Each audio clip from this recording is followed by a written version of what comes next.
Mécénat, ancien étudiant TC, qui va nous parler des réseaux, donc l'importance des réseaux à partir de son parcours professionnel. Bien, bonsoir. Donc, je m'appelle Eric. Déjà, je voudrais vous remercier ceux qui sont restés. C'est sympa, parce que c'est courageux, et que tous ceux qui sont partis ne vont pas entendre tout ce qu'on va se dire, tout ce qui a été dit, et c'est bien dommage, parce que c'est fait pour vous. C'est difficile de passer après ces deux professionnels qui ont des parcours extraordinaires et une passion de le dire qui est fantastique. Donc, moi, je me suis mis, quand Mme Mattioli m'a dit venez raconter un petit peu comment vous avez fait votre vie professionnelle, je me suis dit, mais ok, je peux raconter ma vie, je ne sais pas si ça va encore passionner, j'ai fait des choses, mais c'est vous qui êtes le plus important. Ce qui est important, c'est ce que vous allez faire, vous. Donc, je me suis dit, de quoi ont-ils besoin?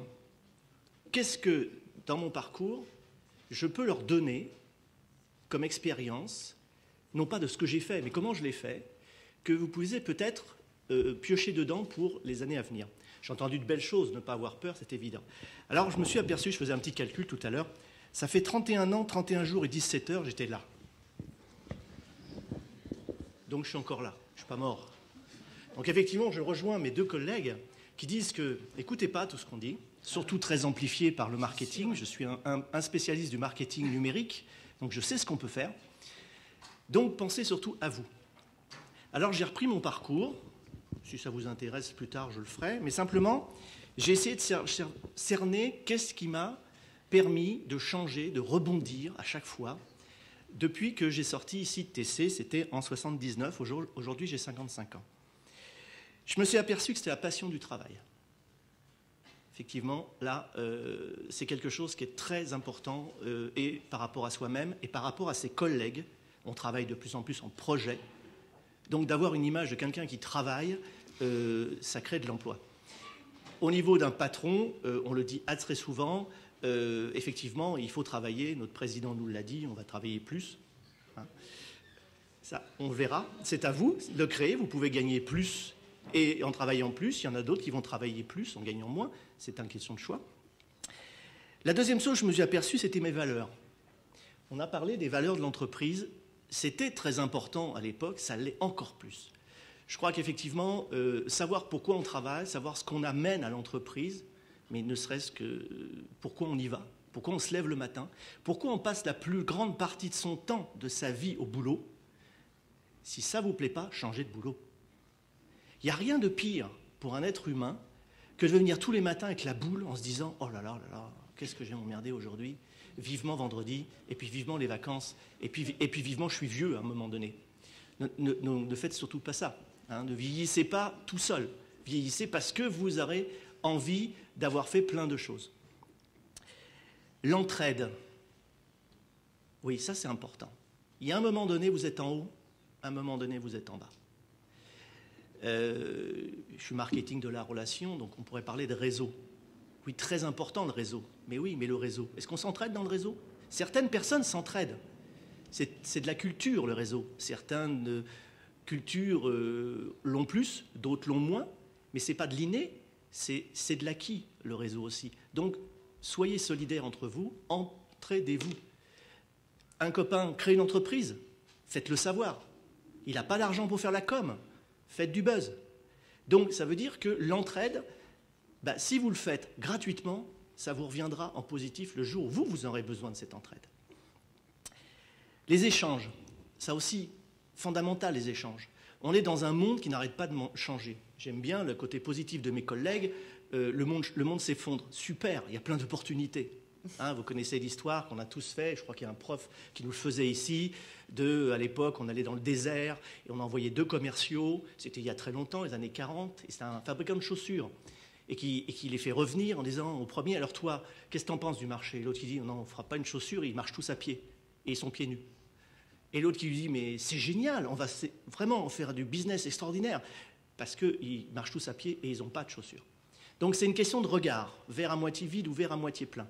Aujourd'hui, Léo nous racontait qu'à l'époque, nous aussi, c'était la crise déjà. Ça a toujours été la crise, donc c'est fantastique. Sauf qu'aujourd'hui, ce qui est fantastique, c'est qu'on est au bord de nouveaux modèles possibles. Les nouveaux modèles, je ne les ai pas. Hein. C'est vous qui les avez. Je vais vous en donner un tout simple. Récemment, au Canada, un jeune chanteur s'est fait financer par ses propres fans. Ça, en marketing, on ne savait pas le faire. Hein. Aller dire à quelqu'un, tu finances le produit que tu vas bientôt acheter, c'est très fort. Donc, dans vos têtes, vous avez tous les modèles. Par contre, il faut comprendre les enjeux. La règle du jeu du Monopoly est en train de changer. Donc, il est intéressant de jouer avec la vôtre. Nous, on a assez de mal déjà à adapter la nôtre ancienne au modèle d'aujourd'hui. Ça, c'est les échanges. La bienveillance.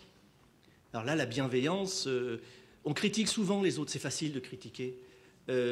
Laissez tomber la critique, soyez bienveillant. Si quelqu'un est malveillant avec vous, écartez-vous de lui, il trouvera plus malveillant que lui sur son chemin. Donc ne vous entourez pas de gens malveillants, ne vous entourez pas de gens qui critiquent, entourez-vous que de gens positifs, des gens qui trouvent que ce que vous faites c'est bien, pas non plus genre qui vous passe la pommade trop, hein, parce qu'il faut écouter la critique des autres, c'est positif d'avoir quelqu'un qui vous dit là je crois que tu es en train de partir sur de mauvaises voies, mais on peut dire de la critique en étant bienveillant. L'honnêteté. Alors là, vous allez dire, qu'est-ce qu'il raconte cet ancêtre? L'honnêteté, aujourd'hui, bah ça paye. Ouais, si, ça paye. On parle de relations clients, par exemple. Aimez ceux qui vont faire du commerce, aimez votre client. N'allez pas l'arnaquer, il va le savoir. Avec le buzz aujourd'hui, c'est fatal, vous êtes mort. Donc, si vous ne pouvez pas lui vendre exactement ce qu'il attend, dites-lui. Et vous faites un réseau avec un copain qui, lui vend ce qu'il attend. Donc, ne laissez jamais tomber votre client, trouvez toujours quelqu'un qui peut lui répondre. Ça, c'est de l'honnêteté. Attention, il y a certains produits qui sont survendus. Mon métier de marketing a tendance des fois à dire que le produit fait plein de choses. Il ne les fait pas toujours. Donc, ramenons ça à la logique. Pourquoi c'est important? Parce qu'aujourd'hui, vous ne faites plus du tout de l'achat comme avant. On fait de l'achat Internet. Le pouvoir est passé au consommateur. Donc, ça veut dire qu'aujourd'hui, on ne peut plus mentir sur son métier. Sinon, on se fait tuer dans un site Internet. Et donc, ça veut dire quoi? Ça veut dire que très vite, le monde des affaires, le monde de l'entreprise va se moraliser grâce à votre action. Grâce au fait que vous commencez à dire bah, « j'ai acheté tel portable, dis donc, il disait une grosse annonce, puis finalement, il ne marche pas bien. » Alors, si vous êtes 1, ce n'est pas grave. Si vous êtes 2, certainement pas non plus. Mais si vous êtes 100 ou 10 000, et au niveau marketing, maintenant, eh ben, on écoute beaucoup, mes collègues écoutent beaucoup les sites dans lesquels vous parlez. Donc, l'honnêteté. On parlera aussi de déontologie. Hein, ayez de la déontologie entre vous. On travaille de plus en plus en projet maintenant. C'est rare, et Madame l'a dit, surtout ne travaillez pas tout seul. N'essayez pas d'être compétent en tout. Trouvez votre cœur de métier, complémentarisez-le avec d'autres compétences, et donc à un moment donné, une déontologie. Déontologie, par exemple, des affaires. Je ne pique pas le client d'un partenaire avec qui je travaille. Déontologie au niveau de la technique. On a de plus en plus aujourd'hui besoin, pour suivre la demande mondiale, d'innovation. L'innovation, ça peut rarement se faire tout seul. On a parlé des PME. Eh bien, un groupe de PME se rapproche et fait un produit innovant qui devient à ce moment-là un marché. Tout seul, ils ne peuvent pas le faire. Mais si ces PME n'ont pas de déontologie, parce qu'on ne leur a pas expliqué, eh bien, ils risquent à un moment donné, lorsqu'il faut respecter les délais, trouver que c'est contraignant, parce que, en fait, moi, ce n'est pas comme ça que je travaille. Du coup, la déontologie, là, elle pêche un peu. Donc voilà, c'est un peu tout ça que j'ai essayé de mettre en place. Et en résumé, effectivement, quand je suis sorti de là, il fallait que je trouve un travail. Donc j'ai commencé dans la photocopie, c'est super. C'est une très excellente école. Hein, il n'y a aucun métier qui ne soit pas bien. Hein. Je sais que des fois, vous entendez beaucoup de choses. Il faut bac plus X, il faut avocat, il faut métier, médecin et tout. Non. L'important, c'est d'aimer ce que vous faites. Et très, très vite, les gens autour de vous vous aiment parce que vous aimez ce que vous faites. On n'a pas forcément besoin d'un titre, on a besoin de compétences. Ça, c'est important. Et de compétences renouvelées. Donc, ça va avec le travail. Effectivement, il faut régulièrement remettre à jour ses compétences. Revenir à la fac, par moment. Je suis revenu aussi pour compléter plus tard une compétence payée par mon entreprise. C'était IBM à l'époque. Ensuite, j'ai aussi, moi aussi, essayé de me créer l'entreprise. Hein, j'étais jeune. On me disait, il ne faut pas forcément être jeune pour créer de l'entreprise. Si, ça le fait. Simplement, bordez-vous, prenez un gestionnaire, ce qui n'a pas été mon cas, donc je me suis cassé la gueule. Mais c'est pas grave, ça forme. J'ai appris qu'à trop vendre, on ne finançait pas le fonds de roulement. Ça vous dit quelque chose, ça? Moi, à l'époque, je l'avais appris. Je n'ai pas dû bien l'écouter. Moi, ça me dit, oui. Et vos parents, lorsqu'ils étaient derrière les Minitel, eh bien, il y avait des petites boîtes. J'en faisais partie. On était 3 associés. On a tellement vendu de serveurs vidéotexte à France Télécom, à Bull et autres, qu'effectivement, on n'a pas pu financer. D'ailleurs, Bull était ravi de nous racheter pour le franc symbolique la licence. Ça nous a enlevé les millions qu'on avait de pertes. Je n'ai pas fait la deuxième fois la même erreur, puisque j'ai fait une deuxième entreprise, toujours en associé. Je pense que c'est très difficile, un parcours d'entreprise tout seul. Et cette fois-ci, effectivement, je l'ai fait dans la fourniture, avec des choses innovantes, comme les premiers télétravail, les premières téléventes. Là aussi, je me suis aperçu que ce que j'avais appris ici était intéressant. Parce que ce qui est extraordinaire dans le diplôme de TC, c'est que c'est très accroché au terrain. C'est-à-dire que l'enseignement qu'on vous fait, et je pense qu'elle s'est encore améliorée depuis mon époque, elle est pas fondamentale, certes, mais par contre, elle est très pragmatique. Et ça, c'est excellent pour s'adapter. Et je pense que tous les cursus, puisqu'il n'y a peut-être pas beaucoup de TC ici, sont dans le même esprit. C'est-à-dire qu'effectivement, quand vous sortez avec votre diplôme, immédiatement, vous pouvez comprendre le monde. Immédiatement, vous pouvez comprendre l'entreprise. Et immédiatement, vous pouvez vous adapter. Et ça, c'est une qualité que cherchent beaucoup les chefs d'entreprise. Donc, entre-temps, je suis parti en Chine fabriquer des lunettes, ça n'avait rien à voir, comme directeur marketing. Et maintenant, depuis une dizaine d'années, avant 2000, avant le crash down de l'Internet, j'accompagnais des startups, on en a parlé tout à l'heure. Ça s'est bien passé jusqu'au moment où ça s'est plus bien passé. Je suis parti en Chine pendant 3 ans, entre l'Europe et ici. Et puis maintenant, je m'occupe de marketing de la relation. Alors c'est quoi? C'est un sous-domaine du marketing, à ne pas confondre le marketing de réseau. C'est en fait le marketing de la gestion de votre capital réseau. Aujourd'hui, il est très important que vous ayez des compétences, mais aussi très important de faire en sorte que les gens savent que vous avez des compétences. La NPE vous en parle beaucoup, le marché caché, 70% des bons emplois, vous ne les voyez jamais dans les annonces.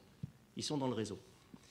L'entreprise le fait de plus en plus, les Américains, mais nous, ça y arrive. Maintenant, on choisit ses clients dans le réseau. Pourquoi? Parce qu'on sait qui paye. On choisit ses fournisseurs aussi dans le réseau. Pourquoi? Parce qu'on sait qu'ils fabriquent bien. Comme on est dans une logique mondiale, on ne peut pas prendre le risque de se tromper. De plus en plus, les réponses, les personnes se les trouvent dans le réseau. Donc, ici, faites-vous un réseau.